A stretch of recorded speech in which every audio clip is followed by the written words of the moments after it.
Digital technology is one of the core enablers in the path towards a brighter, more resilient and inclusive future. In these exceptional times that we live in, digital technology can radically transform lives and help the world rapidly recover for what has been lost due to the COVID-19 pandemic. However, the road to technological advancement is made challenging, especially in developing countries such as ours, because of many factors. Chief among the challenges is the ever-growing inequalities within our communities. This disparity manifests itself in terms of access to affordable and high-quality technology, as well as the know-how and education in utilizing digital technologies. Because of this, we find ourselves unable to improve the quality of life of our people and using digital technology to ensure social, political, and economic development. Therefore, the concept of digital inclusion is of paramount importance to Ethiopia. Digital inclusion, as you know, has two basic underlying concepts: access to affordable and high quality technology, and the digital literacy competency that is needed to utilize the technology efficiently. As a concept, inclusion or inclusivity is a mindset and a perspective that needs to be a lens through which we see our every activity, especially digital transformation activities. As such, projects, programs, regulations, systems, and more specifically, digital skills and competency development programs should all be seen through the lens of inclusivity and ensure that no one is left behind.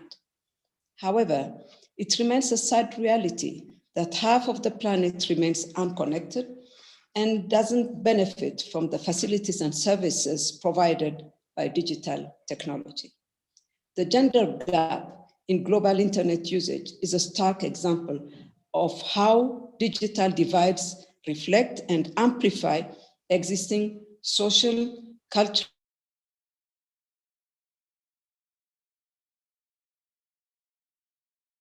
more men use the internet than women. Therefore, inclusion is in itself a goal in addition to being a powerful enabler. Leaving no one behind in the digital world means ensuring that technology is people-centered. This encompasses that no one is offline due to the lack of connectivity or due to the lack of accessibility of the digital transformation, products, and services. This session of the Road to Addis series that we are launching today aims to address the specific needs of digital inclusion of women and girls, youth and elderly, persons with disabilities, children, and people living in remote areas to achieve true and meaningful universal connectivity. As a milestone, the Connect2Include session will provide all the necessary answers to ensure that no one is left out in this movement for bridging the digital divide and gender gap with the transformative powers of information technology. Ethiopia's first ever digital strategy, Digital Ethiopia 2025, has inclusive prosperity as one of its main objectives. The strategy mainstreams inclusivity in every activities and projects of the strategy. Ethiopia is committed to digital inclusion in many ways, among which is ensuring the connectivity is a reality for every citizen within its borders. To achieve this, Ethiopia is embarking upon a series of bold reforms to accelerate development in the technology sector. Let me share two primary reforms briefly that the government is currently working on. These reforms are at various stages of development, and the National Telecommunications Regulator, Ethiopian Telecommunications Authority, has been set up to oversee and drive them. One of the reforms is for the sector liberalization. The government has announced its intention to liberalize the telecom sector, and the process is underway. The second is reform for infrastructure and service separation for Ethio Telecom. Separation of infrastructure and service wings of Ethio Telecom is being considered to leverage cost and management efficiencies. By taking such bold, innovative steps, Ethiopia will address critical gaps through high-level political involvement to develop comprehensive roadmap and regulations for the telecom sector, including for telecom sector liberalization I spoke earlier. In conclusion, observing the range of participants this event brings together, I believe that various perspectives and voices are represented, and the collective wisdom required to untangle the complex digital inclusion problems is present. I'm certain that this event and the series of events that it is preceding will not only produce solutions, but also draw out practical avenues for their timely and effective implementation of our digital inclusion agenda. I would like to take this opportunity to thank the organizers from all corners of the globe and look forward to welcoming you all to Ethiopia, the first African nation to host the World Telecommunication Development Conference event in November 2021. See you then, and I thank you for your attention. Thank you so much, Your Excellency. It's an honor to have you with us today. So we're going to do a little poll quickly now, just to break the ice and test your knowledge about some of the topics we'll be discussing. So the first question, of the total world population, how many currently live with some form of disability? 200 million, 500 million, 750 million, or over 1 billion? The second question, how many young people below 25 do not have fixed broadband internet access at home? 500 million, 1.3 billion, 2.2 billion, or 3 billion, which I think may not yet be on your screen. I'll give you a second to answer those. Well, I'll go ahead and read the third question. Of the 3.7 billion people currently unconnected, how many do you think are women? 1.3 billion, 1.8 billion, 2 billion, or 2.5 billion? So we're going to give you just a second to answer the questions, and then I'll tell you what the right answer is. We'll see what you thought. So go ahead and select an answer for each of those three questions.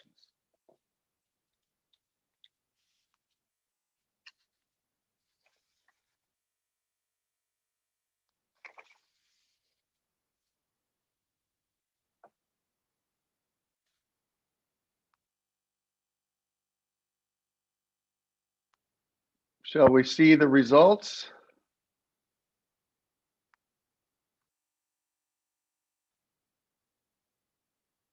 Okay, well, you're a pretty well-informed group. The majority of you said 1 billion for the first question, and that was the correct answer. 1 billion people in the world currently live with some form of disability.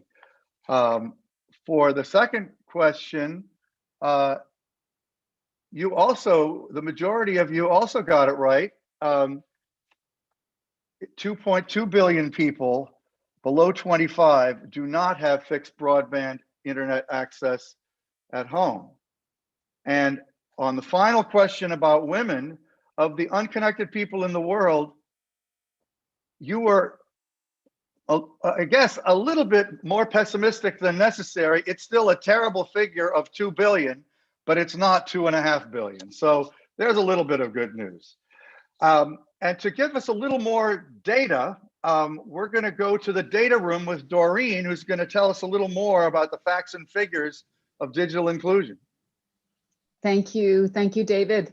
Of course, data is vital to effective decision-making, especially when we're trying to address the needs of specific target groups. There is an urban-rural divide in access and use of ICTs, part of its infrastructure. Globally, 95% of people living in urban areas have access to 4G networks, but only 71% in rural areas. But the divide is not only about infrastructure.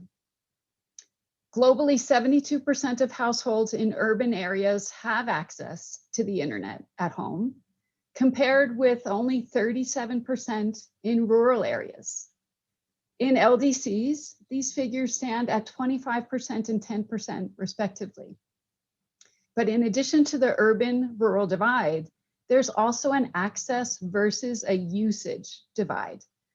This tells us that there are more factors at play, and the president herself mentioned some of them. Factors like affordability, digital skills, content, and level of education. So let's look now at that usage.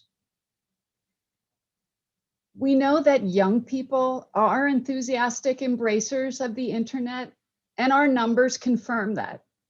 Globally, around 51% of people are using the internet, but among the 15 to 24-year-olds, in places where connectivity is available and affordable, this figure is almost 70%. This is encouraging, especially in view of the fact that we have this fast-growing youth demographic in much of the developing world, where, of course, digital technologies have tremendous potential to become a major accelerator of economic growth and, of course, an important driver towards the SDGs. Another well-known divide is the gender divide. Of course, this is a critical topic as we meet here during the Commission on the Status of Women. Globally, 48% of all women were using the internet in 2019 compared to 55% of all men. And in developed countries, the gap has almost disappeared, but in developing countries, there's still a substantial gap, and it gets bigger in LDCs. But last but not least, I come to another divide that we all saw growing at an accelerated pace during the pandemic. It's the learning divide. And personally, I find this one very troubling. At the peak of the pandemic, more than 190 countries closed the doors of their schools to 94% of the learners worldwide, creating the largest mass disruption of education in history. Many governments did an overnight shift to online learning, but the reality is that globally, 2 in 3 children and young people don't have fixed broadband access at home to continue their education. As I mentioned before, data is critical, and lack of data continues to represent a major hurdle for public policy development. Data tells us where we were, where we are, and where we ought to be. We need more and better data and targets for digital connectivity and affordability, but also metrics to measure the digital inclusion of all groups. We also need to link data to people. As the president said, we need to be people-centered and to real stories like the ones we're going to hear from our amazing panelists today. And without further ado, David, back over to you. Thank you. Thank you, Doreen. Let's now turn to our panelists to start sharing their experiences. We're going to start with Emilce Portillo, who is joining us from Paraguay and will be speaking in Spanish. Let me remind you that interpretation is available, so you must switch to the English channel if you wish to continue listening to the session in English, and you'll see there's an interpretation control in the lower right of the bottom bar of your Zoom interface. So Emilce, what would your life look like without access to ICTs?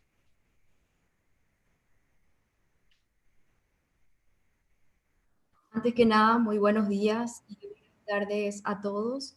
Y para proseguir con la respuesta, considero que mi vida sin TIC sería limitada. Y lo digo porque al imaginarme ese escenario, me veo privada de acceder de manera rápida a la información, así como a las múltiples fuentes de conocimiento. Creo que no tendría motivación a la investigación, la innovación, la creatividad. No podría comunicarme con facilidad con las personas de mi entorno, así como con personas del exterior. Y en cuanto al acceso a la educación, mis probabilidades de adquirir y desarrollar nuevas habilidades técnicas se verían reducidas. Y si por otra parte a este escenario imaginario considero una condición o incorporo una condición de pertenecer a una comunidad indígena o simplemente vivir en el interior de mi país, esto se convertiría en una barrera más. ¿Y por qué digo esto? Porque mi país cuenta con dos idiomas oficiales, uno es el español y otro es el guaraní. Y hago referencia a esto porque aproximadamente el 87% de la población de Paraguay habla el idioma guaraní, se comunica en guaraní. Y claro, esto se acentúa más en el interior del país. Y en este contexto yo creo que me sentiría aislada y privada del derecho de acceder a las oportunidades que me ayudarían a mejorar mi calidad de vida. Con ello quiero resaltar lo siguiente, que si bien yo me estoy imaginando este escenario, hay otras personas, tanto en mi país como en otros tantos países, que quizás este escenario sea una realidad. Y finalmente, y en definitiva, creo que sin TIC no hubiera tenido la oportunidad de adquirir nuevas habilidades y no hubiera podido participar del programa America's Girls Can Code, en el cual tuve la oportunidad de aprender a crear y programar una app para el sistema operativo Android, lo cual resultó ser una experiencia extraordinaria y bastante enriquecedora. Y también no hubiera sido posible compartir con ustedes hoy. Muchas gracias y cedo nuevamente la palabra a David.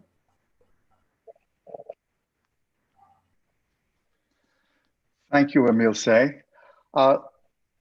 Let me ask the same question to Emma Randall, who is the ITU youth representative. So Emma, for you, what would life look like without access to ICTs? Hello, everyone, and thank you for having me today. My name is Emma Jane Randall, and I'm a 23-year-old master's student from Canada with a degree in mechanical engineering. My life without ICTs would be unrecognizable from how it is currently for many reasons, but today I want to talk just about three: socializing, education, and work opportunities. Firstly, like many young people, my social life is heavily reliant on ICTs, especially right now as a result of the global pandemic. Whether this be texting a friend to meet up for a walk or organizing a virtual board game event with my family around the world, ICTs help me to stay connected to the people I care about. Also, without social media, many young people, including myself, would lose our platforms where we communicate both on a personal level as well as with larger communities. Thinking about the value ICTs have to help us engage with larger communities leads me to education. ICTs provide us with access to a boundless amount of growing knowledge and global insight. As an engineer and a student, I use ICTs every day. In fact, my university just passed the one-year milestone of operating almost completely remotely. This past year has shown that although we all know ICTs are not always a perfect substitute for in-person, they can enable remote education, which is crucial right now to keeping students engaged. Not having ICTs would impact everyone, but especially young people with developing interests, skills, and values. Building on this, ICTs facilitate innovative employment opportunities. Personally, without ICTs, I would not be able to participate in my current job, as most of my colleagues are based in Geneva and I'm based in Canada. I really enjoy working with the ITU as part of the Generation Connect team. Every day, I'm seeing how ICTs can empower youth to help solve the problems of the world and work towards achieving the Sustainable Development Goals. Young people right now are growing up in a digital world, and it is essential that we have meaningful, continual impact on the development of this world. The work that ITU is doing is vital to making this a reality, and I am so excited to be part of it. Thank you. Thank you so much, Emma. Now I'd like to ask Joanne O'Riordan the same question. Joanne is somebody who knows a lot about overcoming barriers. So Joanne, what would your life be like without access to ICTs? Yeah, thanks, David, and thanks for everyone for inviting me here. So I was born with a rare condition known as total amelia, meaning I was born without all of my limbs. So I went to school like a normal child. My parents made sure everything was drawn to plan. And at around the age of 8, I learned that I had to go onto a computer in order to complete my work. So I had to learn how to type, and I do that simply with a Bic biro here. And I put it into my mouth and I bang away on the keyboard. So at the minute, I can type 42 words a minute. I had to learn how to basically code, which wasn't cool for an 8-year-old in 2004. A woman by the name of Christine O'Mahony, she did not know me at all. She developed an entire software that we now take for granted. So she was one of the first people in the island of Ireland to put together hyperlinks. She was the first person to put textbooks on Adobe Acrobat. And she was the first person to install basically Microsoft Word for every school so that every student could upload their work in that format. So that didn't exist in 2004. So now in schools, when I see my cousins come home with iPads and they're doing their work and I see all the cool stuff they're doing, a part of me is incredibly jealous. But I suppose for me, technology has opened up endless opportunities. I can connect to the likes of you all around the world.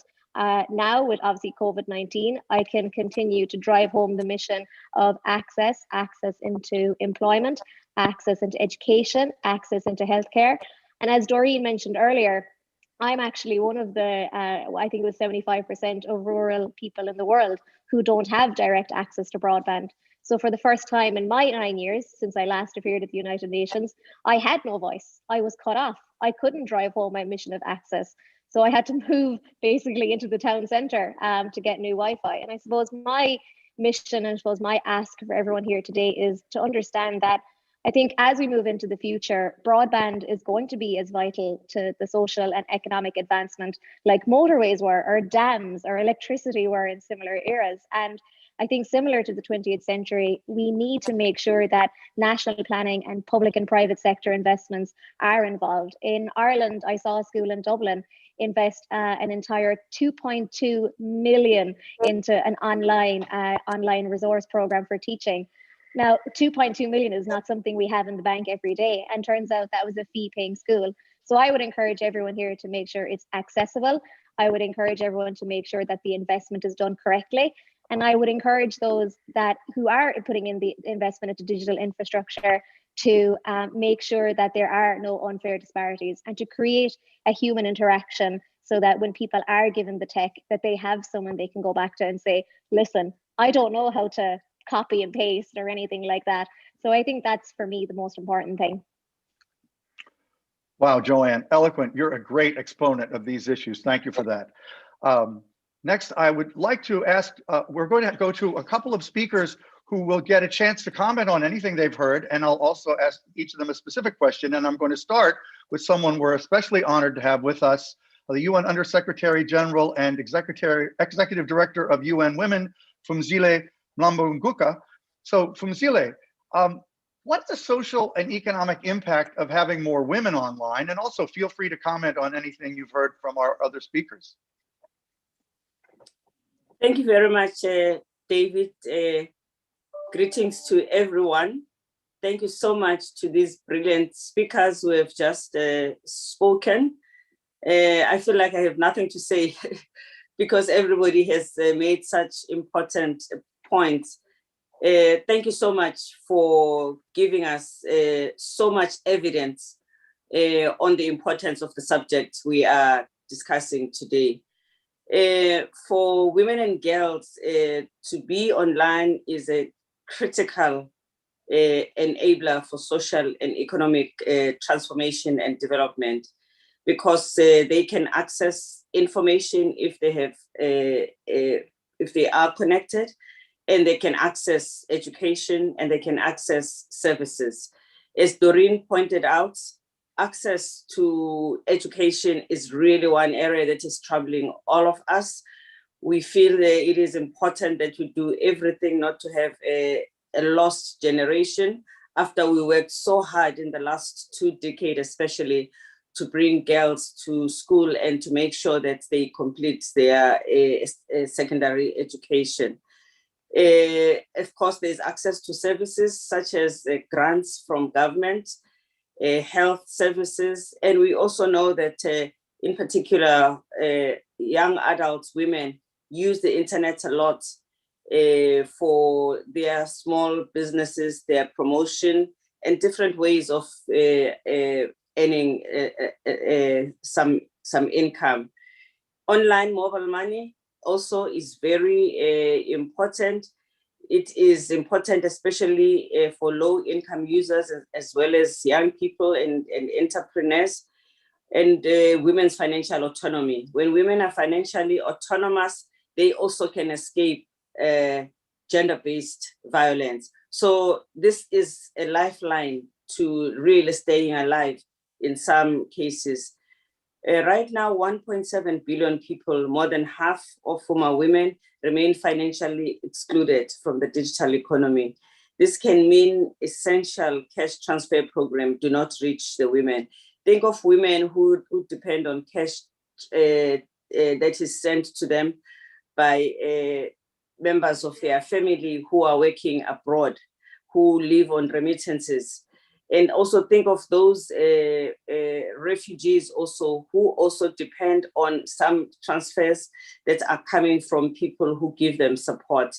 So this whole area of banking is potentially one big area for all of us. UN Women has just joined Better Cash Alliance in order to help change financial inclusion. Technology is also life-saving. Numerous stories about how women were able to use a cell phone when they were at risk of being killed, experiencing violence against women, in order to summon for help.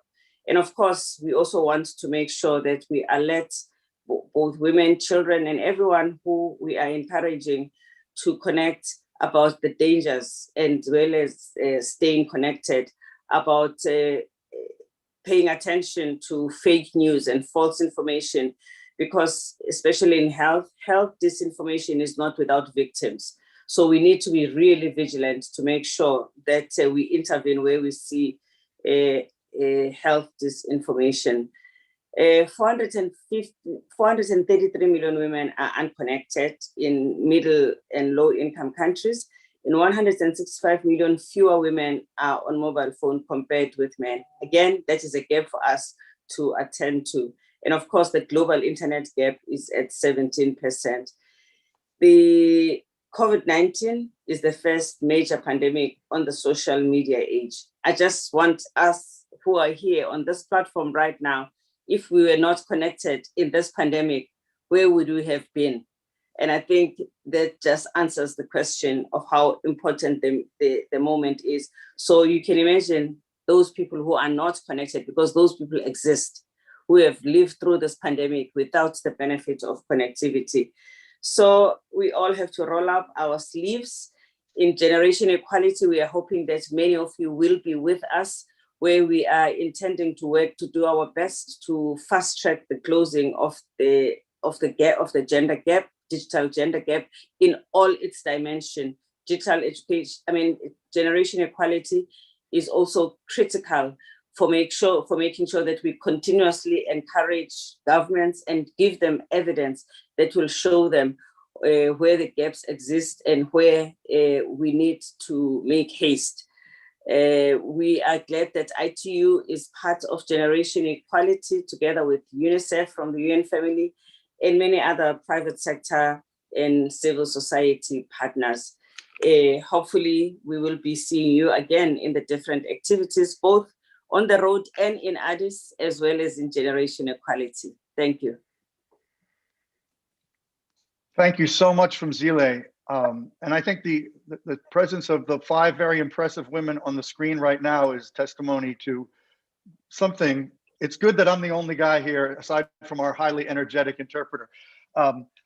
Next, I'd like to ask Judith Williams, who is a major business leader at SAP, what is the contribution that diversity makes to SAP as an organization? So welcome, and also feel free to comment on anything you've heard, Judith. Thank you so much.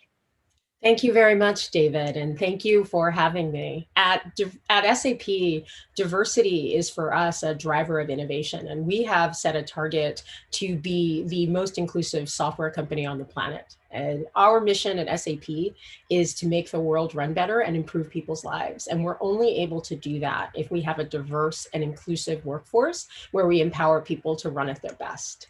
And so what that means is we have over 150 nationalities represented at SAP. We have over 400,000 customers globally. And if we are going to do service to our customers, we have to make sure that our workforce is going to reflect those customers. And we think about that not only in terms of the demographics and making sure that we have a proactive sourcing strategy for women, for people of color, for different geographies, but also in how we think about the accessibility of our products. We have a roadmap to make sure that every one of our products is fully accessible to those who might have disabilities. We also extend that to our workplace accessibility because we know we're going to have colleagues who have different challenges and may need accommodations to be successful at SAP. So my team is tasked with making sure that we have a standard for workplace accessibility. We also have some special programs to bring different types of talent into SAP. One program we're particularly proud of is our Autism at Work program.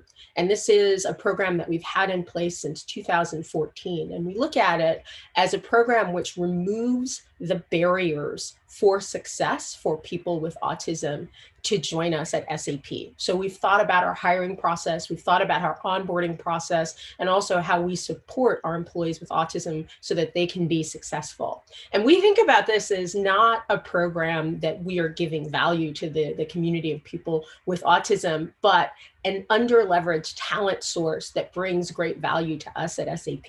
And in fact, in 2019, or every year we give our Hasso-Plattner Founders Award for Innovation.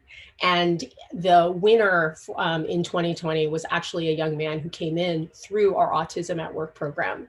Imagine the innovation we would have missed out on had we not had this view that people need to, that we need to look at everyone, that talent is evenly distributed among populations, even if opportunity is not. And it's not, and I would say another area where we've really focused at SAP is on promoting the careers of women and also providing digital education to young girls. Our CSR strategy is all about extending digital education globally, primarily to young girls, but also to underserved communities. And then we think a lot about recruiting early talent onto more senior talent, making sure that we have a target to have gender equity. We have a target to reach gender parity at SAP by 2030, and that's all of our workforce. We also have some intermediate goals. We want to get to 30% women in leadership by the end of 2022. So we set ambitious targets, we build an inclusive workplace, and we make sure that we communicate that diversity is our reality, inclusion is a choice. And we ask all of our employees to make this choice every day. And that's really what differentiates us and makes us an innovative company. Wow, Judith, thank you so much. That was impressive stuff. And SAP has been a leader in many of these areas for a long time. So great to hear from you. Now, another business leader from a major tech company, Claudia Garden of T-Mobile Accessibility. So Claudia, how does T-Mobile Accessibility help people with disabilities gain access to ICTs and technology? Great. Let me just say first, good morning, everyone. It's bright and early my time in the US. I'm in Washington, DC, and it's nice and early in the morning.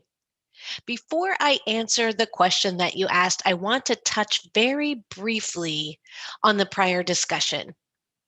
When people were talking about life without ICT, as a deaf person, that is so striking to me.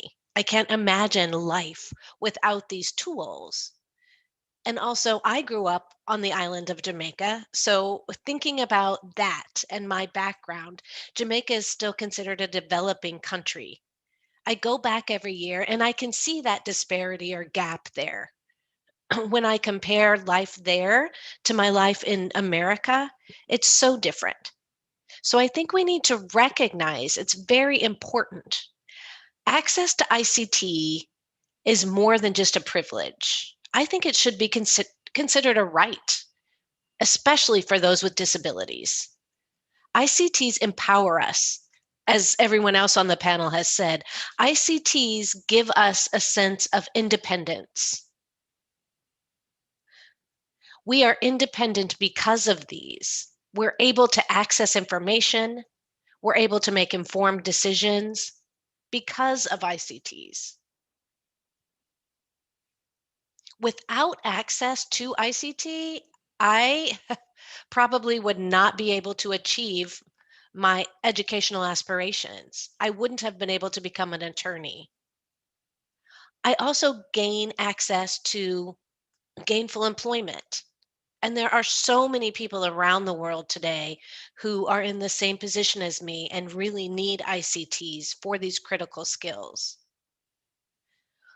We need to think not only about high tech, but also low tech.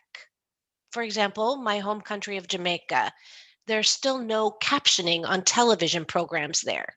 So imagine during the pandemic, life-saving health information has been shared nightly on the news, breaking news, press briefings, but there's no access for those who are deaf, hard of hearing, or deaf-blind because that information isn't captioned. So during this entire pandemic, that's been an issue.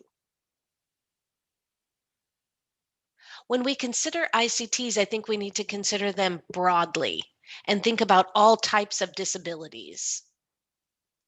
And then finally, we must innovate. Not for people with disabilities, but with people with disabilities. People with disabilities know what solutions work for them, and we need to be included. I've seen some innovations. For example, there are some gloves that are supposed to be able to read sign language. And deaf people who use sign language kind of looked at that and thought, okay, who developed this? It's just, obviously it wasn't inclusive. And you want to be respectful, but at the same time we go, okay, I don't think that will work. Yet how much time and resources were put into that?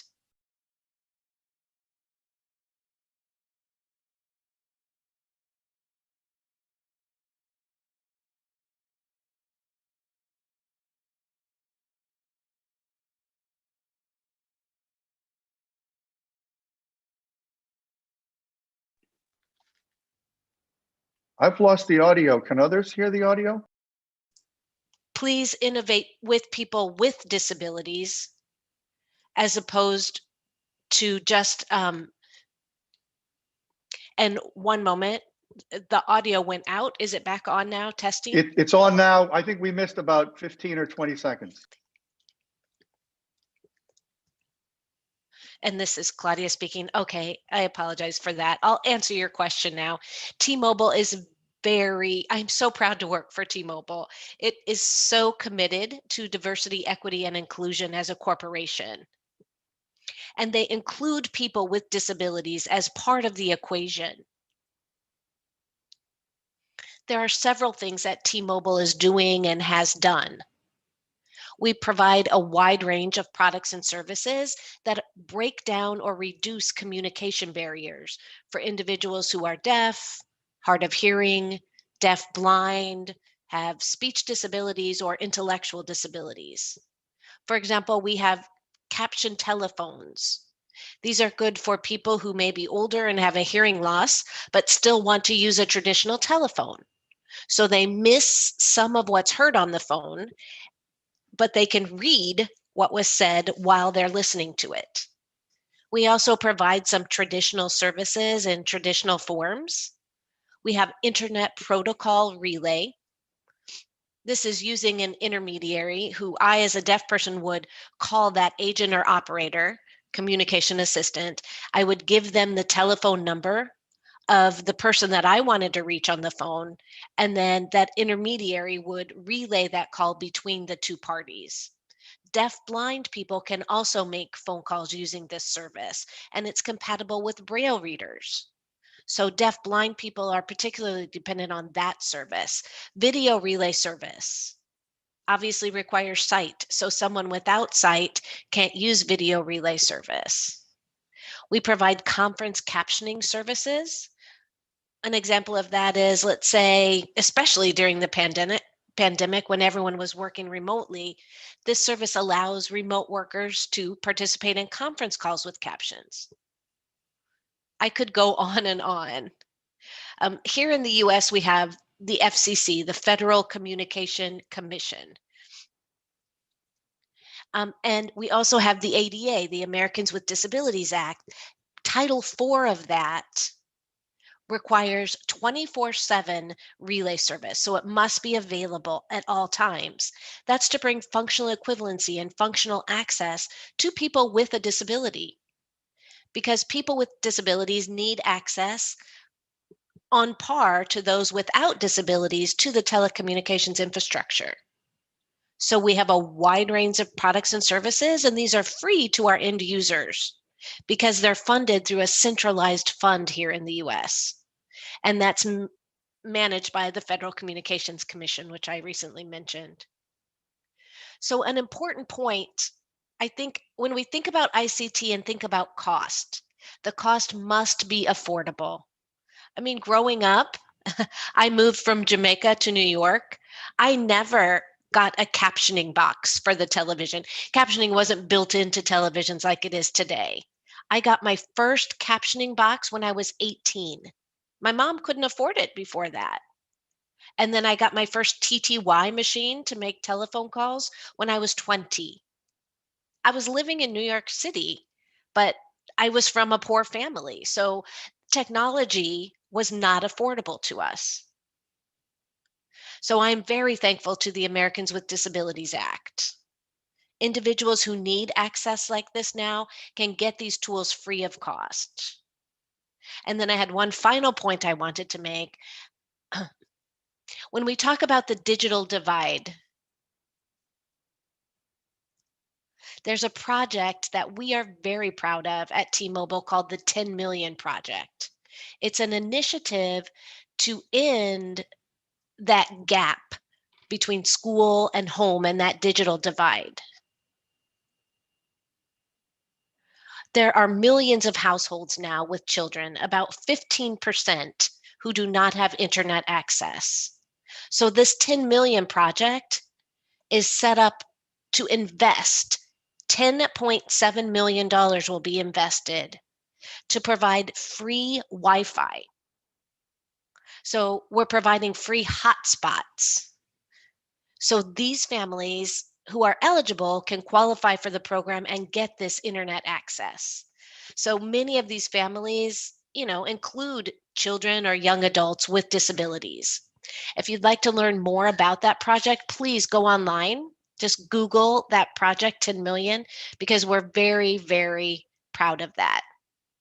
And last but not least, we are on the road to being the largest 5G provider. And once 5G is available, so many ICT possibilities will have doors open. Thank you. Wonderful. Thank you, Claudia. What an incredible segment. Every one of you said fantastic things. Thank you, thank you, thank you. So now we're going to move into a quick segment where we're going to look at a short video on the digital inclusion of Indigenous people. So let's roll that video.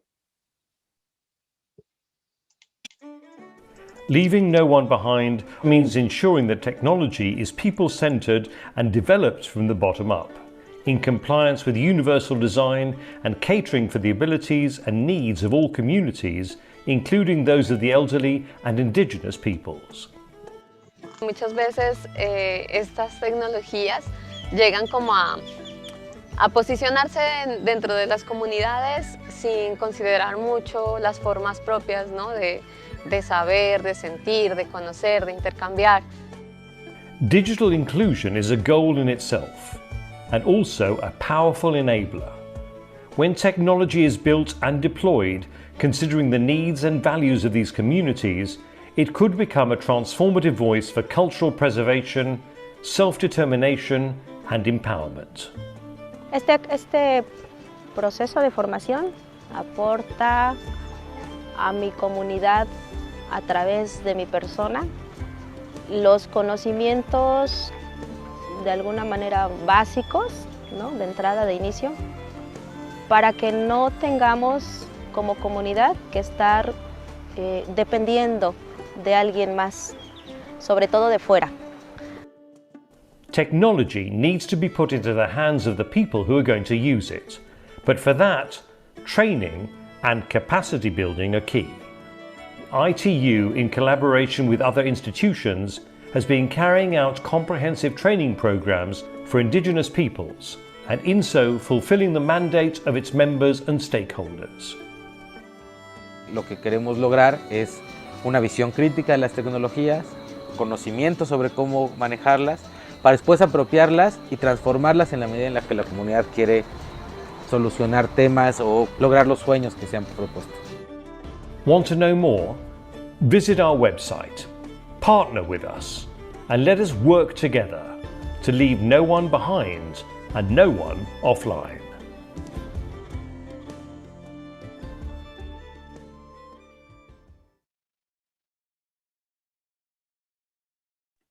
Okay, well, that was a really beautiful video.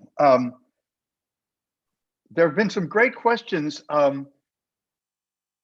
Doreen, did you want to come on and answer a question right now?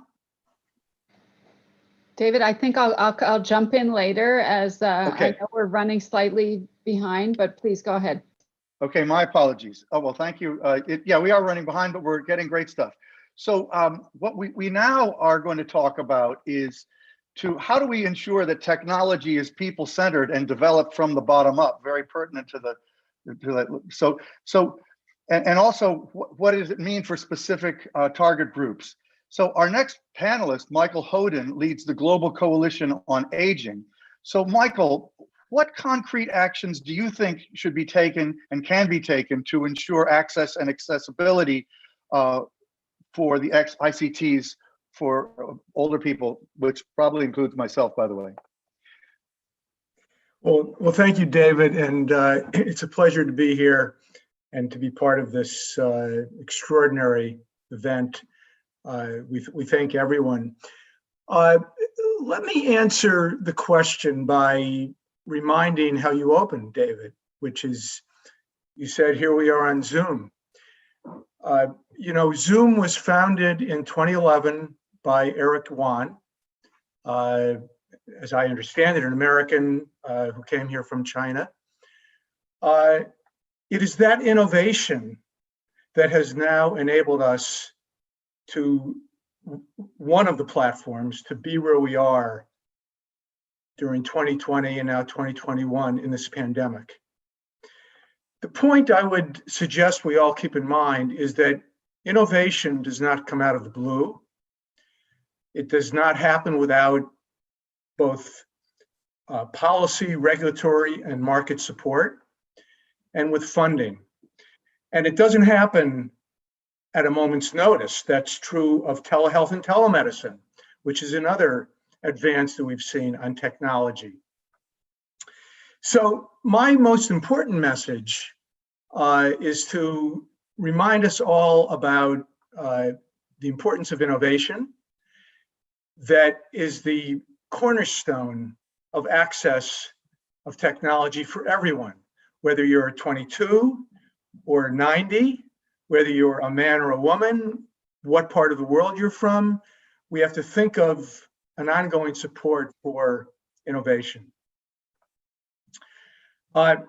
David, should I continue? I see you're moving. Is that okay? No, I was moving because my wife let the dog into the room, and I'm worried he's going to try to jump on my lap. Go ahead. Well, I've left my yellow lab next to me here, who's behaving very nicely.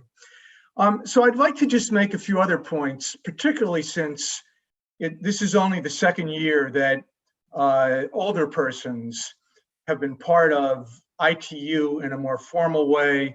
And as we all know, it's through the WSIS process, the World Summit on Information Society, which of course is starting now as well.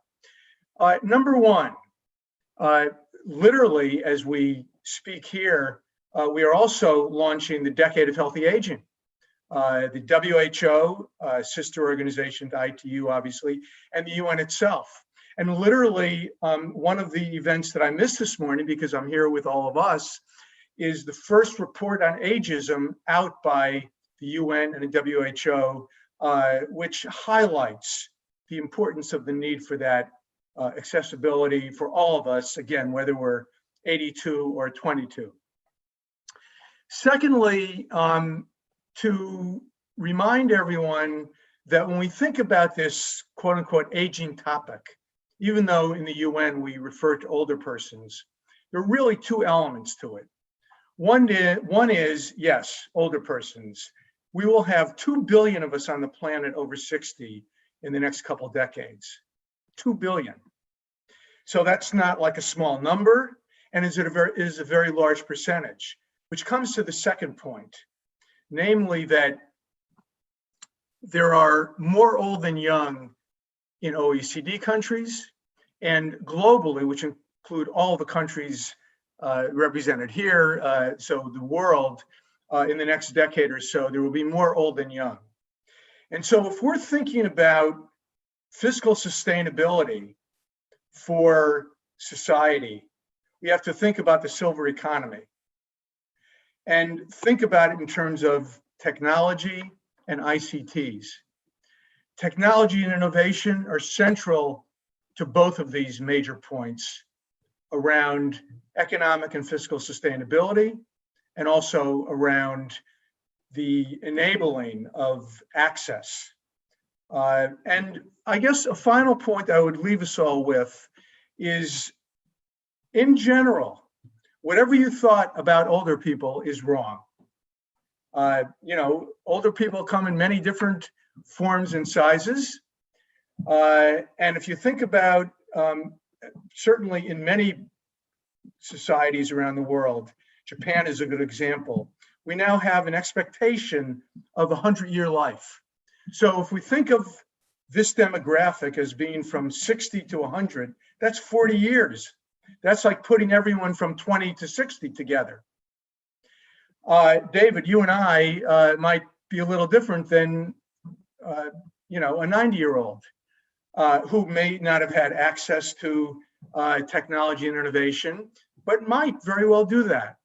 So we should think about the diversity of this demographic as well, and the need that is utterly required. I will invite everyone on this webinar, both panelists and participants, to join us at WSIS. We have a hackathon, which is focused on this older person's track. We will have 4 platforms, one on dementia and Alzheimer's, which is one of the great needs of our time, almost perfectly correlated with aging, getting old. We'll have one on transportation and mobility.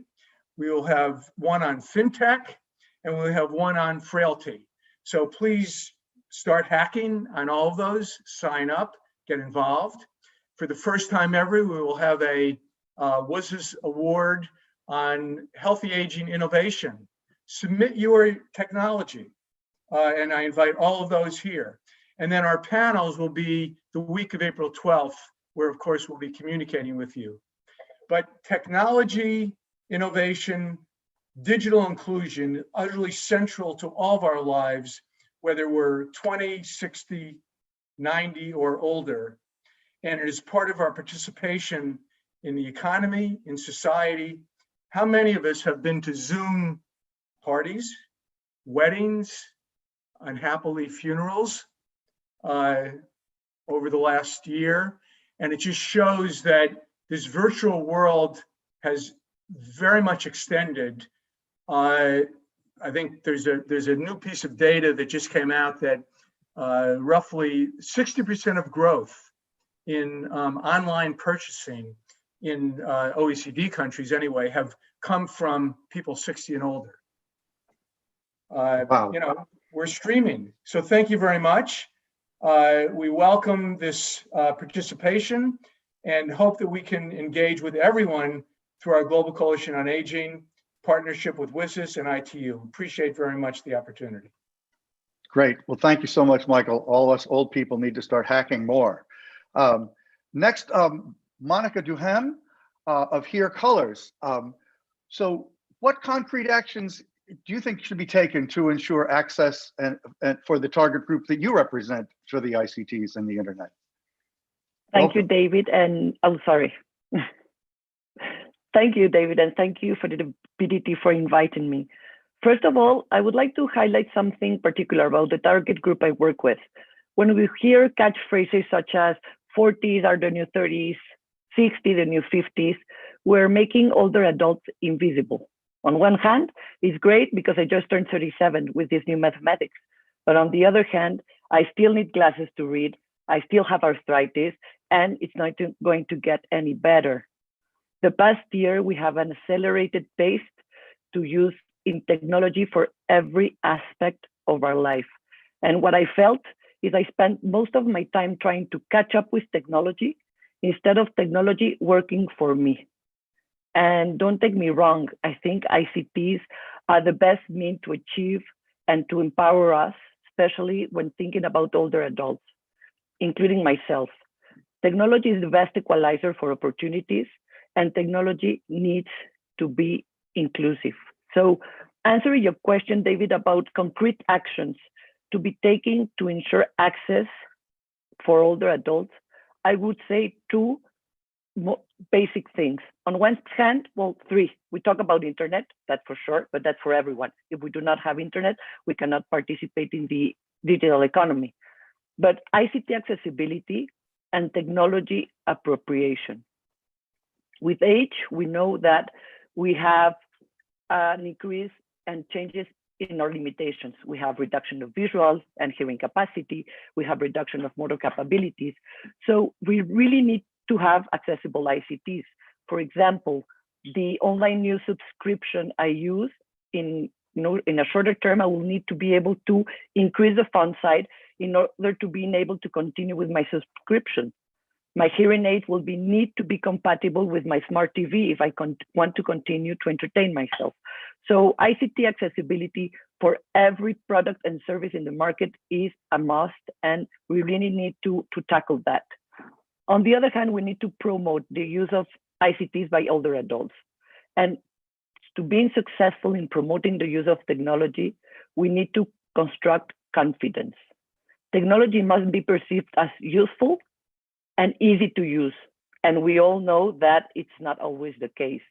Although society is becoming increasingly tech savvy, there's still a digital divide between older and younger adults, and the division is usually specific to new technology. ICT are a catalyst for economic and social growth and will bridge to the outside world, and we've living it this whole year. It's a bridge from the outside world, which minimizing impacts of isolation. Nevertheless, it is essential to create according to older person needs. We need to include in the process of developing products and services older adults in order to achieve key inclusion in technology environment for healthy aging. Investing in healthy aging using ICTs is a scalable means to provide services and products. Michael told about the importance of healthy aging, but the well-being of the aging population translates in better mental and physical health and directly impacts costs, public and for the families. Finally, I read that in the ITU report on aging, and Michael also talked about the silver economy. The value estimated of the silver economy is $17 trillion. Not bad incentive to be accessible and inclusive. So I bet that all the stores that today I am buying from online will want to keep me as a customer. And if they want me to keep them as a customer, we will really need to have accessible, usable, and inclusive technologies. Thank you very much, David. Thank you so much, Monica. Next, the last person in this segment, Lissette Gonzalez-Romero, will be talking about telecommunications impact on indigenous communities in Mexico.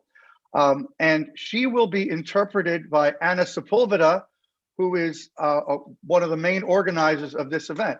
So welcome, Lissette, and tell us how ICTs can help the indigenous communities that you know so much about. ¿Qué tal? Buen día a todos. Quisiera comenzar preguntándoles lo siguiente. Una pausa, Lissette, por favor. Hello, everybody. I would like to start asking you the following question. ¿Alguna vez se han puesto a pensar qué tipo de tecnologías o qué formas de comunicación quieren o desean? Have you ever thought what kind of technologies or what kind of communication mechanisms you would like to have? Responder esta pregunta implica que adoptemos un enfoque crítico de la tecnología. Es decir, además de conocer cómo funciona. I'm going to translate that part, sorry. Answering this question implies adopting a critical angle. Reflecting about how technology works. Go ahead. Adelante, por favor. Significa también pensar la tecnología como un hecho social, como resultado de una relación entre personas. It also means thinking about technology as a social good. It also means rethinking how we relate to each other. Y sobre todo, reflexionar cómo nos involucramos, cómo interactuamos y cómo consumimos dichas tecnologías. And how we interact with it and how we actually use them. Repensar las tecnologías de esta manera nos hará capaces de elegir y de decidir cómo queremos usar esa tecnología. Rethinking technology in this way will make us able to make choices and take decisions, how we want to use them and why and in what way. Lo que significa entonces apropiárnosla, adecuarla a las necesidades de nuestros contextos, de nuestro territorio. Which also means owning it and adjusting them to the realities of our context and territories. En términos generales, esto nos ayudará a conseguir un buen vivir. In general terms, this also will help us ensure our quality of life, a better quality of life. Ante tal reflexión, propongo las siguientes acciones. I hereby propose the following actions.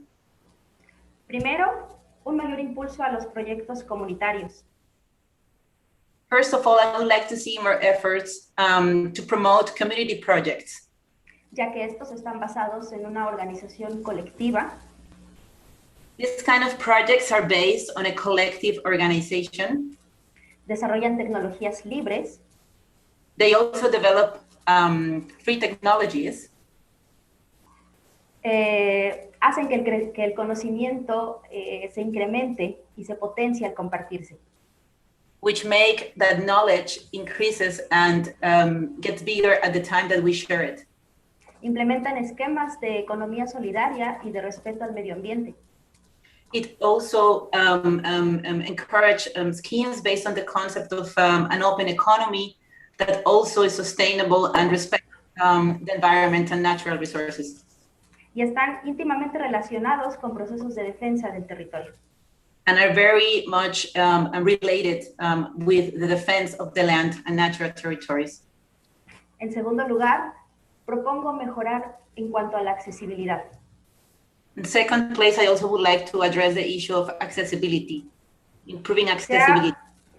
Se ha avanzado mucho en cuanto a incrementar la conectividad o mejorar la banda ancha, pero hace falta garantizar el acceso a equipos actuales, no obsoletos.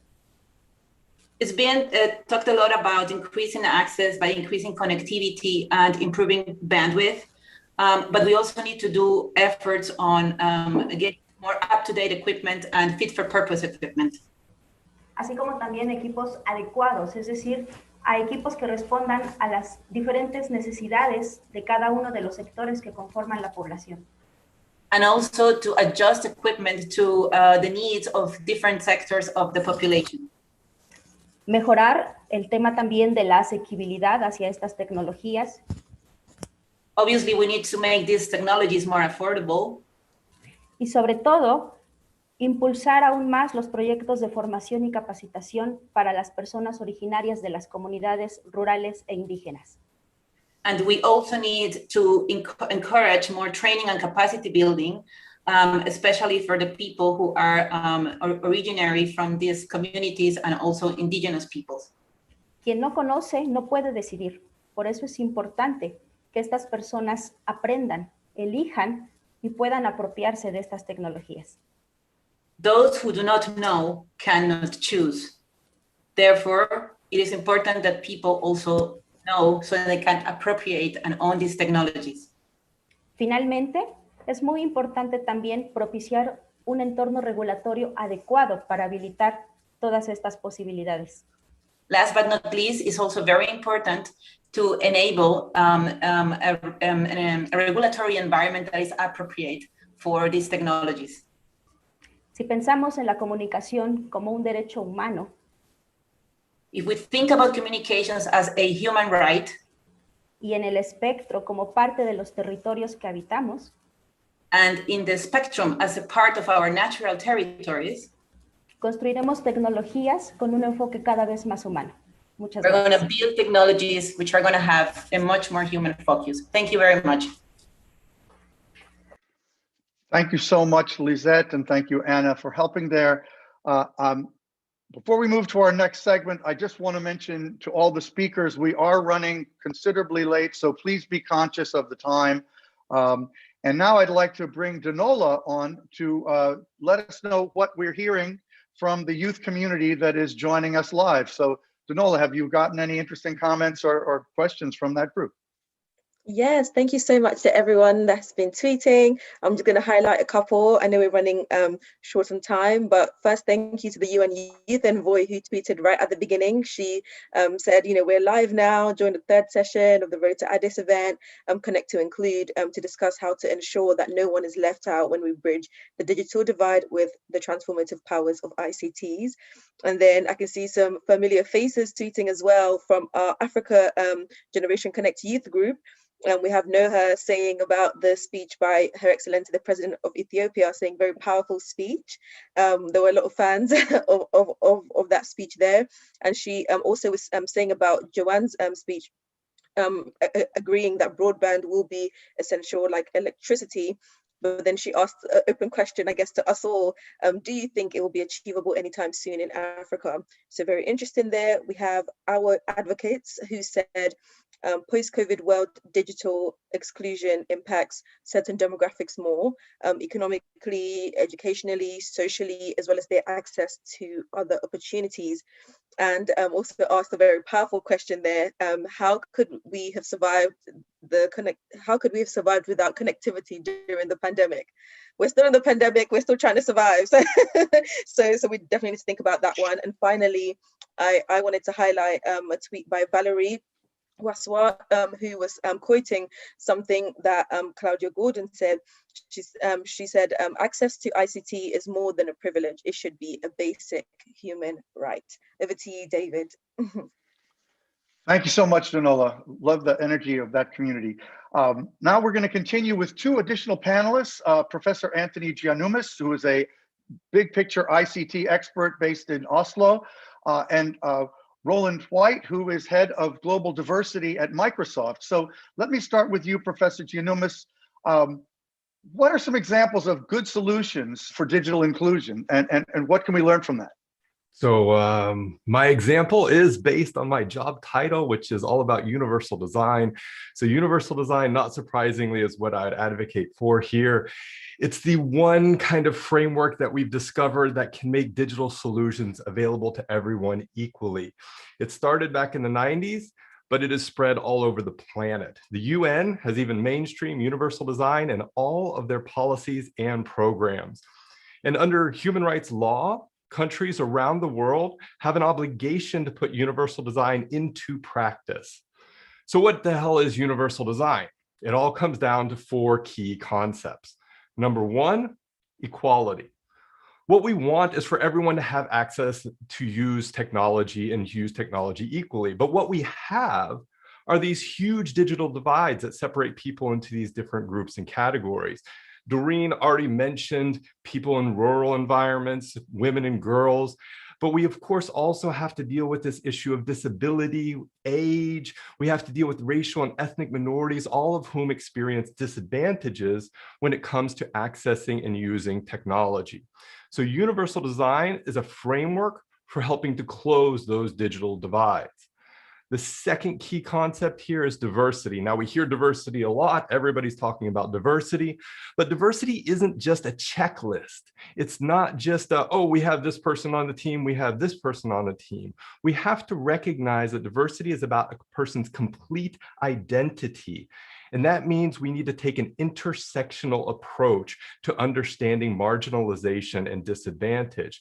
What this comes down to is that a woman with a disability will experience barriers accessing and using technology because of her disability and her gender. And her experience will be very different than a man with a disability or a woman without a disability. Third key concept here is accessibility and usability. Now you might be thinking those are two different things. No, they are interconnected. It doesn't do anyone any good to have access to the internet if they cannot use a computer. And having access to a computer isn't helpful if you can't use the web. Number 4, participation. Historically, technology was only usable for an elite group of technical experts. Now, we expect everyone to be able to use technology. And it used to be like that with technology development. Technology developers used to be an elite group of people who had highly technical skills. But now, anyone with a base level of digital skills can create technology on their own. So ensuring that we have a diverse group of people who are contributing to the ways that technologies are created is critical for universal design. Now, I live and work in Norway. Here, universal design is part of our human rights. And on May 28th, we're celebrating the first annual Universal Design Day. And you can find out more about this in our network of universal design professionals at our website, universal.design.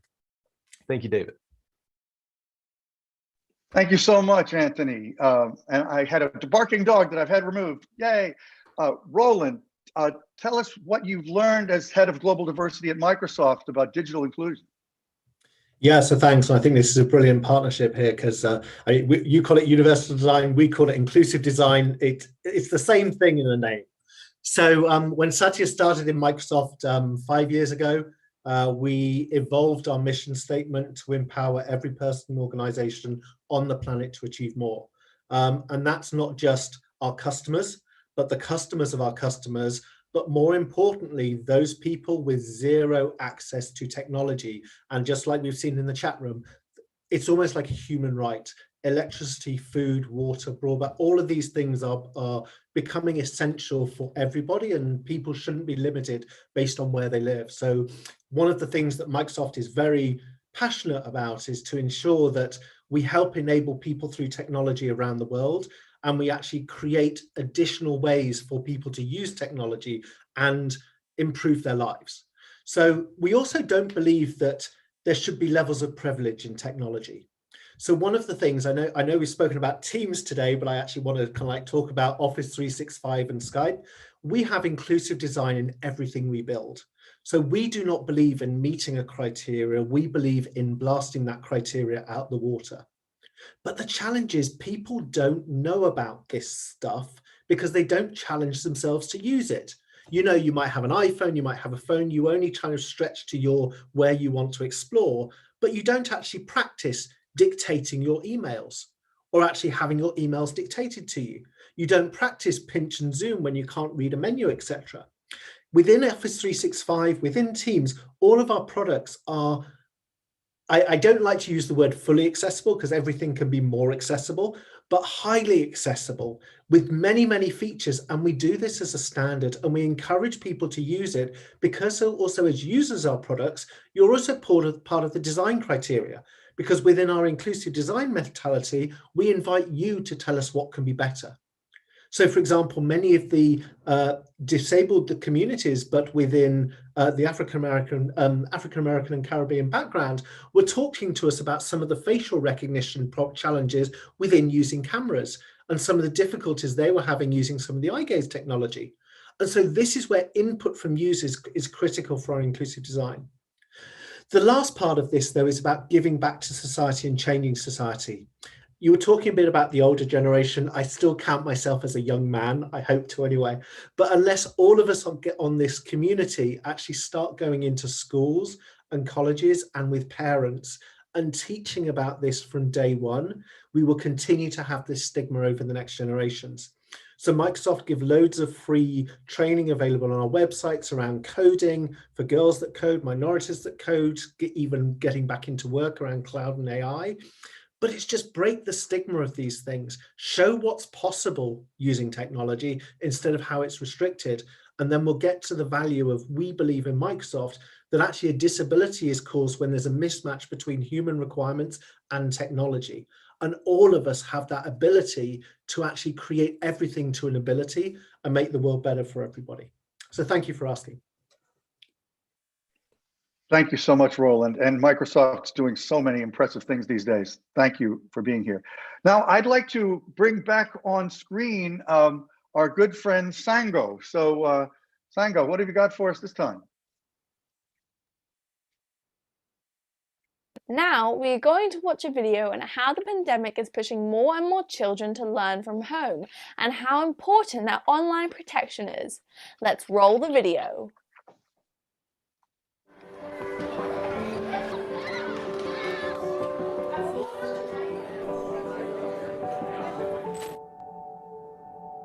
At the peak of the pandemic, more than 190 countries closed the doors of their schools to 94% of learners worldwide, creating the largest mass disruption of education in history. Many governments reacted with an overnight shift to online learning. But the reality is that globally, 2 in 3 children and young people do not have access to the internet at home. Those children were disproportionately impacted by the global shutdowns as they were unable to continue their education. And those lucky enough to have connectivity at home had to adjust to new ways of learning, socializing, and in many cases to an increased exposure to online risks and potential harms. Safe digital access of all children to the online environment must be a top national priority. For many years, child online protection has been at the top of ITU's agenda. ITU's Child Online Protection Guidelines provide a comprehensive set of recommendations on how to contribute to the development of a safe and empowering online environment for children and young people. To protect children online, we need data, new technologies, harmonized frameworks, international cooperation, and increased investment. We also need global awareness, and more importantly, we need to listen to children and young people. They must be part of the solution. What is your country doing to protect children and young people online at school and at home? What is your sector doing for a safer and child-friendlier internet? What is the global community doing to endorse and implement the COP guidelines? And what can you do to ensure safe learning never stops?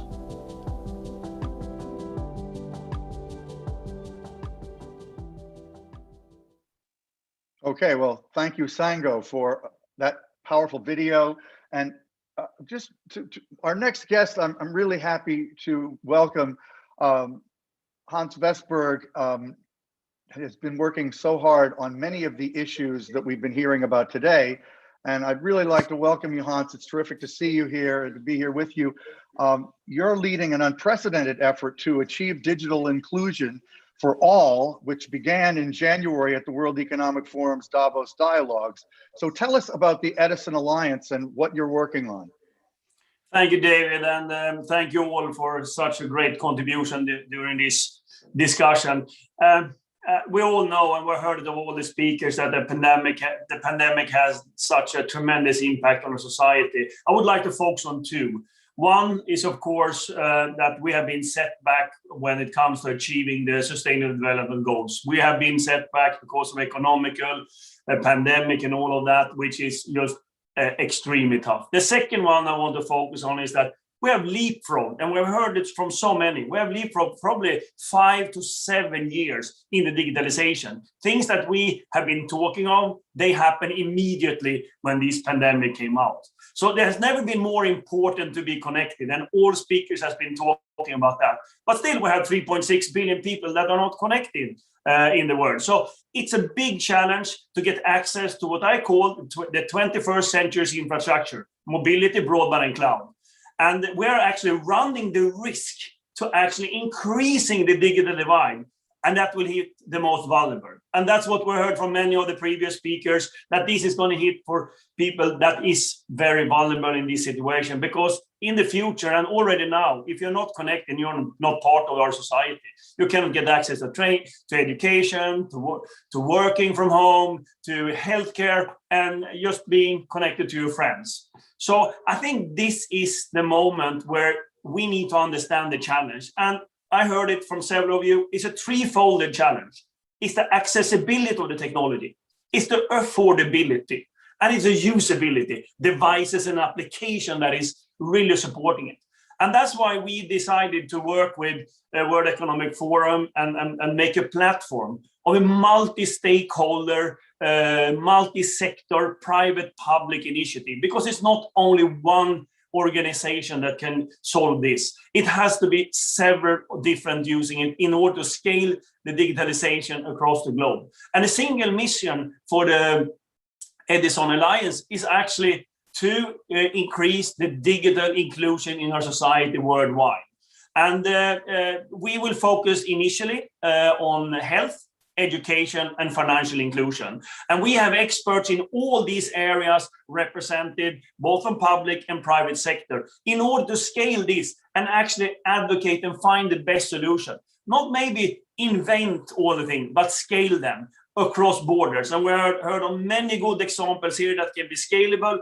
And the problem we have today is that we don't know how much good solutions there are out there and how we can do it. So that's what we're doing. We have a multi-year program that's going to go over several years. We have put up tough targets for ourselves to achieve and improve. And of course, we work with all important organizations like ITU, the Broadband Commission, GSMA, from the technology point of view, that can already have done quite a lot. So we're encouraged about, we have people from all these sectors coming in, public and private, to help to doing this. So I'm encouraged, and I always talked about we needed the 18th goal of the Sustainable Development Goals, and that's actually connectivity. Now we don't have an 18th goal, but we have an enormous force and platform and an understanding how important the digital inclusion is in our society to be part of it. And it shouldn't matter where you're born, where you live, and where you come from. You should have the same opportunities. We have our chance in a lifetime because everybody understands the importance of this infrastructure right now and to doing what we need to do. And I can only echo what Doreen said and many others have said. Connectivity is a basic human right, and it's more ever. So that's what we focus on in the Edison Alliance. We have kicked it off in the beginning of the year, and I said it's a multi-year work that we will do together with World Economic Forum. Thank you so much, Hans. So I think in the 6 years since the goals were adopted, the consciousness of the importance of connectivity has really changed. I'm sure if they were being adopted now, there would be an 18th goal on connectivity. No question, not 9B or whatever the heck it is. But we understand now, and your leadership has been valuable. I'm sure many people here will be getting behind the Edison Alliance's work. So thank you for joining us. Great to see you. Thank you, David. Now I'd like to invite Doreen to join us again and talk a little bit about a key element for achieving so much of what we talked about today, and that is partnerships. So Doreen, what are some examples of partnerships for digital inclusion? And after Doreen speaks, we'll hear from Otman on the same topic. So Doreen. Yeah, thank you. Thank you, David. And it's a great moment to jump in because Hans has sort of just set this up for me by citing some really good examples that are out there, from the Broadband Commission to the Edison Alliance. I would say that there's growing recognition that partnership needs to be right at the center, as Hans was saying, of every digital development strategy. I think that's what the UNSG was advancing with the launch of the Digital Cooperation Roadmap.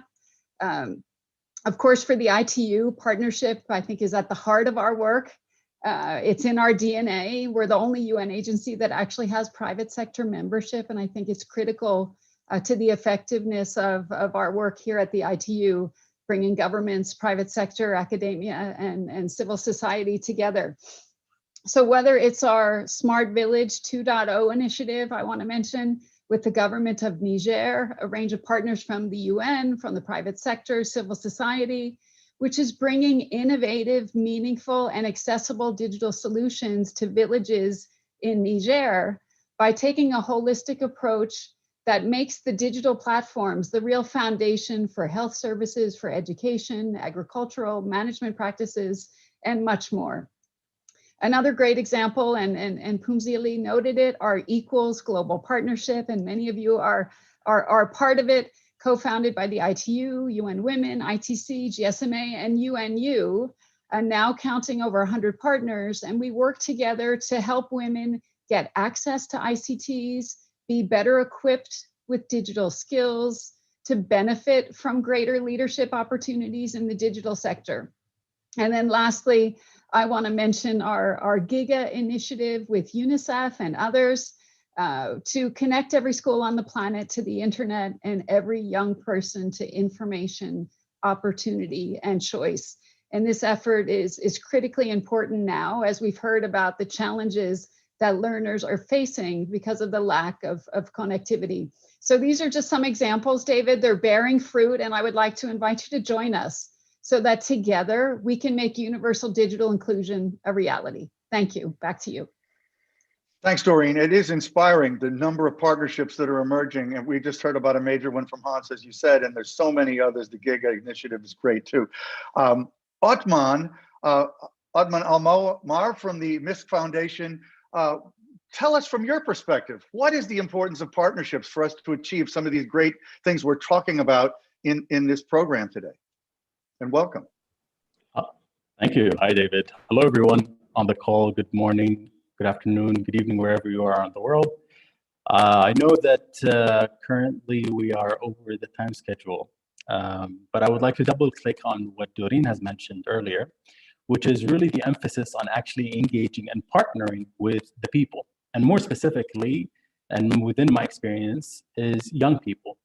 Now, what we know generally is that young people are digital natives. What we don't know, or perhaps many of us don't know, is that young people actually constitute approximately 50% of the world population. And 90% of young people live in developing countries.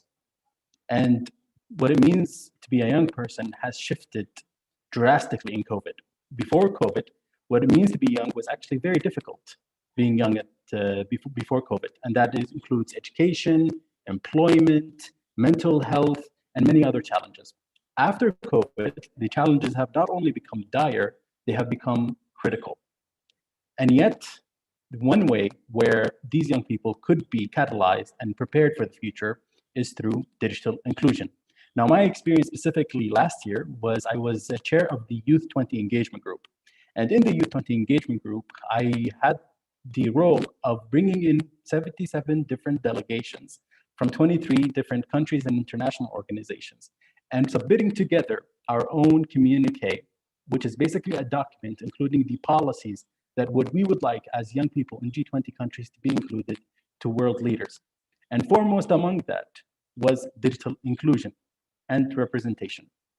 But this all would not have happened if the G20 countries have not come together.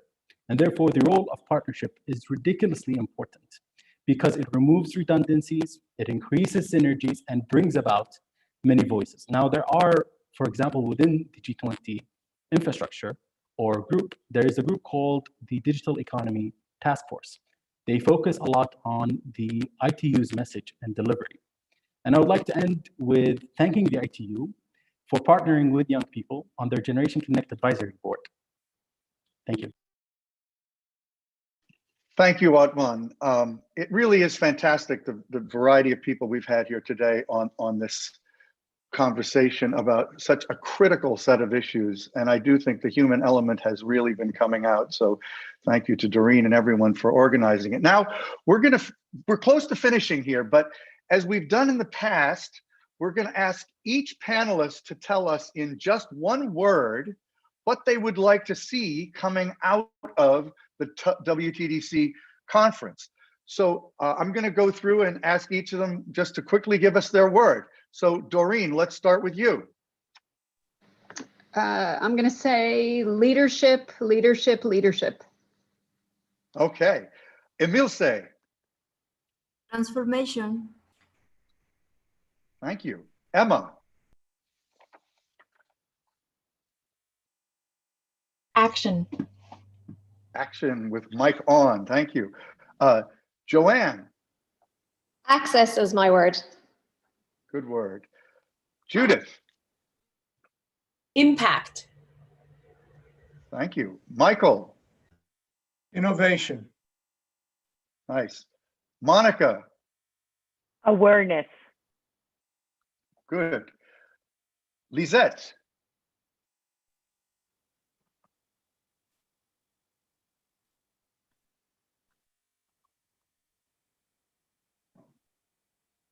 Lissette, por favor, ¿puedes encender tu micrófono? Lissette? Oh, Zoom sometimes does that. I've seen Zoom often can be frustrating. Lissette, tu palabra, por favor, para la pregunta. En una palabra, por favor, ¿qué quieres ver salir de la conferencia de, mundial de telecomunicaciones en Etiopía, por favor? Estás con el Let's try to come back to Lissette in a second. Okay. Roland? Curiosity. Oh, we've got a great variety of words. Otman. Representation. Thank you. Hans.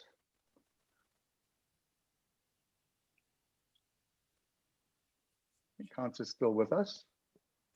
Maybe not. He was here till just a second ago. Oh, well, he's a big CEO, so that's understandable. Anthony. Universal design, all one word. That's cheating, but I think we'll allow it. And Lissette, have you gotten your mic on yet?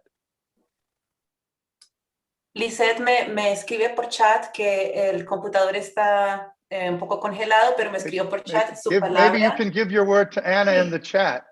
Yeah, sí, accesibilidad, accessibility. So she told me her computer is frozen. Her word is accessibility. Okay, well, thank you, Lissette. All right, so then Anna has the great challenge of putting together a word cloud really fast using all those words. And while she's doing that, I'd like to turn the floor back to Doreen for her closing remarks. Thank you, David, and thank you, everyone. This has been really an amazing session. I think we had almost 400 participants at one point, and I know hundreds and hundreds following live on Twitter, YouTube, and LinkedIn. So thank you, everyone. It's been amazing, and I've learned so much. David, just perhaps my quick takeaways, the importance of a people-centered approach. We heard that from the very beginning from the Ethiopian president herself. Leaving no one behind in the digital world means ensuring that technology is people-centered. Joanne stressed the endless opportunities that tech has opened for her. Those that invest in tech should be thinking about the human aspects. She said broadband is as vital as motorways. That's great, Joanne. Monica, spending most of her time, as she noted, all of us do, trying to catch up with tech rather than tech working for us. I hear you. Thank goodness I have tech-savvy children. Tech needs to be inclusive was Monica's point, and we need to be thinking about the needs of older adults while we're developing technology. We heard from many the importance of communications as a right, as a human right. Lissette also mentioned spectrum as part of our territories. We're going to build technologies that have much more human focus. Claudia, access to ICTs is more than a privilege. It should be considered a right. George, diverse groups of people contributing to the way tech is created.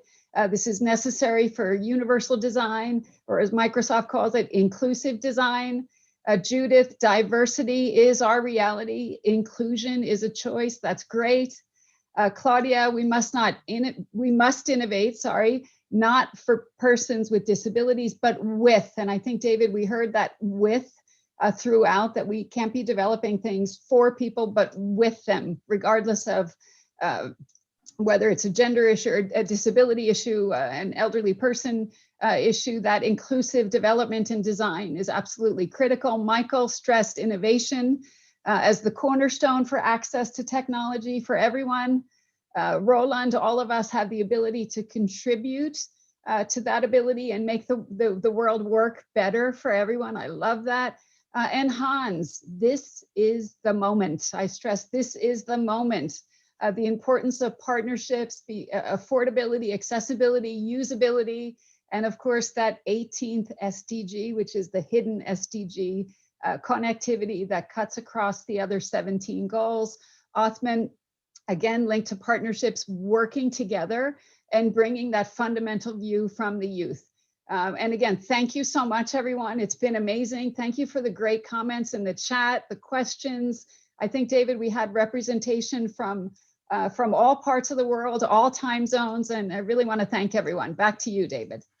Okay, thank you, Doreen. And I made a mistake, and there's so many people here to manage. My apologies, but we missed 2 people with their words. Darn. Okay. First of all, Danola, I hope you're still out there. Please come on and tell us your word. My word was transformation, but I wanted to highlight the most popular word that came out when we did a survey with the Generation Connect Africa Youth Group, and that was inclusion. Inclusion is a very good word. And Claudia also, I hope Claudia is still here so I can ask her for her word, and my apologies to Claudia for leaving you out too. My word is representation. And someone else already said it, so it did get added to the cloud. Well, that means it'll be bigger in the cloud.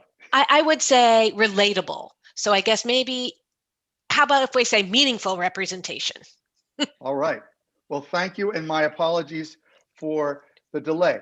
Now, I want to go to Jim Rogers so that Jim can show us what he's been doing. Remember, he's been drawing this entire time. So show us your drawing, Jim. And somebody else has to see my dog, but he's gone now, so sorry about that. If Jim is here, come on, I know Jim is here, so let's see his screen. Okay, here we go. Here we go. So tell us about that, Jim. Yeah, it was a really great session. There was a lot of great points, but some of the most important things that stood out to me were ITC should be a right and not a privilege. They must be affordable. We need to construct confidence. Accessibility should be for all, whether you're 62 or 22. Yeah, and the big one for me was that 2 in 3 children have no broadband access, while 190 countries have schools closed. It was a really big one for me. Yeah, I think it's a great session, some great points. Mm-hmm. And this graphic will be available after the fact, as will the whole video of this session. It's amazing what you can capture in one image, Jim. So thank you for that. I really am impressed at your talents, and also fitting it exactly into the space allotted. Thank you. There's a lot of ideas to put in there. Everyone had a lot of good input, but I think I just about got there.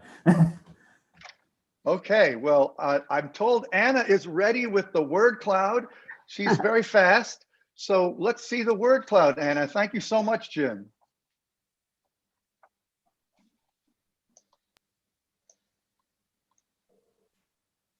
And just so you know, the word cloud that we're about to see is going to continue growing with every event on the road to Addis. And it will be compiled by the end and presented at WTDC in Addis Ababa in November. So, okay, don't worry. We're getting a little insight into Anna's computer. But she's had a very quick work to do here. And just so while that's coming up, I will remind everybody our next stop on this Road to Addis will be April 28th, where we'll be talking particularly about financing. Super important, maybe not quite as powerful as today, because today was so much about the people, as I said.